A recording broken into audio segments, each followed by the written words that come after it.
বন্ধুরা, আমি আজকের পর থেকে আর স্কুলে আসবো না। কি বললি? তুই আর স্কুলে আসবি না? হ্যাঁ, আমার বাবা আমাকে অন্য স্কুলে ভর্তি করিয়ে দিয়েছে। হ্যাঁ তো চলে যা। বেঙ্গি, তোর বাবা তোকে নিতে এসেছে। এই নে তোদের সবার জন্য।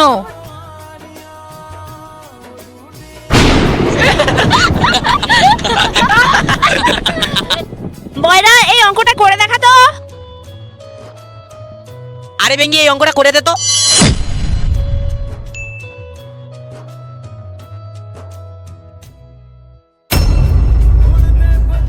এই নিতু, আমাকে অল্প একটু খেতে দিবি?